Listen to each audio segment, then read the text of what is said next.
Hi, I'm Jennings. I am a realtor here in Lexington, South Carolina with eXp Realty, and I just wanted to come on here and make a quick video about some of the things that people may not know about South Carolina. And being a transplant myself, I came from Virginia back in 2015. There was a lot of things that I didn't know about. There were a lot of things that I just kind of figured out along the way after being here for almost 8-9 years now. And these are all questions and concerns that I get a lot of questions about. So let's get into it. Number one, they're inquiring about the school because the schools are rated very high. Actually, in fact, some of the highest in the state. So people are very turned on by that, and they're drawn to South Carolina because of that. Unfortunately, being a realtor, I'm not really supposed to talk about my personal opinions about the schools because it does just boil down to opinion. And I do encourage you to go to greatschools.com, to go to those resources that they have available that base their grading scale on several different factors, on teacher-student ratio, on exam passing, and overall they give a scale, a 0 to 10 scale over where they rate the schools. And several schools in this area are rated 8 plus here. So I do encourage you to go on to these resources, and if the schools are a good fit for your family. So moving on to number 2, affordability. The second most thing that's drawn to this area is the affordability, which is true. South Carolina housing are some of the more affordable in the whole country. However, when you are moving down from some of those big cities, New York City, out from California, you probably more than likely you're going to experience pay cuts. So while 200, 300,000 is going to get you way more than what your area may offer, you have to take in consideration that there's probably going to be a pay cut. Or hey, maybe you're moving from those areas and you get to keep those salaries, and then you're in a good place. So, however, and that's going to bring me to number 3. Number 3 is property taxes. So while it is a very affordable area to live, we do have that added expense of personal property taxes. So this is going to be your vehicles, boats. Every year you're going to have to pay taxes on those as well. So we don't have emissions on our cars. We don't have, you don't have to get a car inspection or car emissions like you do in other states, but you do have to pay those additional property taxes. And that number is going to range depending on the personal property that you have specifically. So, for instance, my daughter has an older vehicle with high mileage.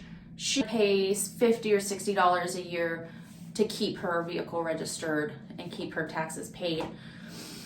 Now, somebody with a more expensive vehicle, maybe it's a brand new SUV with low mileage, you might be looking at $1,000 a year property tax for that. So that's definitely something that I didn't know coming down here. It was a surprise to me that I had to go down to the tax office. I had to have them give me my tax bill. Then I had to pay that tax bill. And then I had to take that receipt down to DMV and get my registration printed out. So there was a few steps to get our vehicles registered, and then every year from there they will send you your tax bill in the mail. You pay it through the mail, and they'll send you your registration every year. Number 4, and that is the welcoming community that we have here in South Carolina.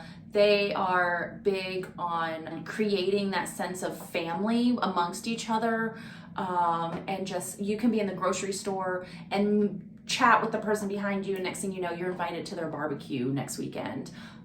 It is very welcoming. It's easy to make friends here. Every week there's going to be an event happening where you can take the kids, take the family, go as a couple, go by yourself. You're going to meet some folks. Just get out there and you're gonna make friends. It's very welcoming. Football is another thing I wanted to touch on.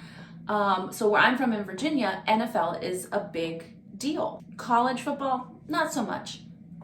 South Carolina, it's college football. And you're gonna have to pick a side every week.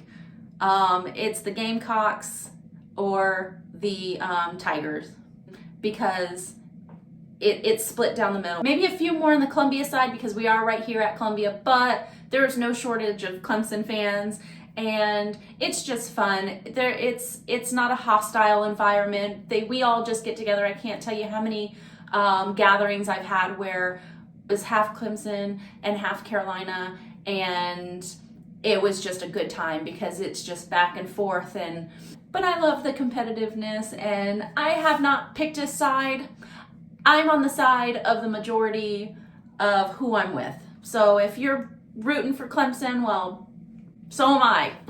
Also, too, while we're on the subject of sports, golf, if you love golf, which I know nothing about golf, so I'm not going to pretend that I do. I did see an article, a couple of them actually, that South Carolina is like one of the top 5 golfiest places. What that means, I didn't get too far into that, but I'd imagine that if you love golf, definitely look into the golfing community here, and especially over east, over near Myrtle Beach and that area over there. There's a lot of golfing tournaments and stuff like that. So, number 5. This is probably another one next to schools. Next to schools and affordability. This is one of the big ones, is the weather. People always ask, I hear it's hot there. Is that true? Yes, it is true. It is hot. It is humid. So while you're probably looking at the weather and you're like, oh, it's in the 90, it's 90, it's 90 here sometimes here in Nevada or Texas or somewhere over out west, it's not too bad. Here, 80 is bad because we have very high humidity. So it just kind of, I just describe it as when you step outside, it just kind of wraps around you and it's like, oh, get off of me. It's really, really hot. So people tend to do more water activities. We do have Lake Murray here. It's something like 50,000 acres of lake. And there's always something to do around the lake.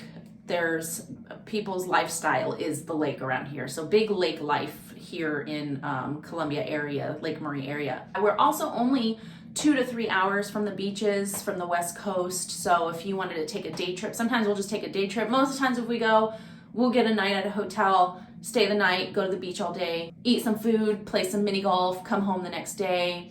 It's always breezier over at the beach. It's never too horrible over there on the eastern shoreline. And then 2 hours kind of in the other direction, a little north, we have mountains, which stays cooler in the summer months. So we're kind of in the middle there. If you wanted to go to the mountains or go to the beaches, it's fairly close. Otherwise, and what I probably prefer more than anything is indoor events and activities, which there's plenty of. We're never really too bored in the summertime, because there's usually something going on and there's always AC. So stay in the AC during those months, especially like August, September, I feel like is the worst.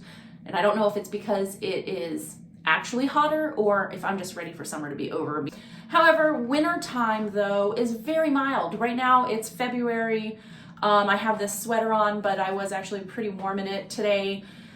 It was in the 60s, very mild. It will get down into the 30s. A lot of mornings during the winter time, you'll wake up, your windshield is frozen. You're gonna use your heat in the morning, but by the afternoon into the evening, you're probably gonna be using your AC. And that is all I have. That is the 5 most common things that are talked about, questions asked about moving to South Carolina. And I hope this information helped you out, or you learned something new about the area. If there's anything else that you'd like to know about the area, or if you need help finding a home in South Carolina, give me a call, text me, you can PM me through Facebook or Instagram, and I'll be here for you. Bye.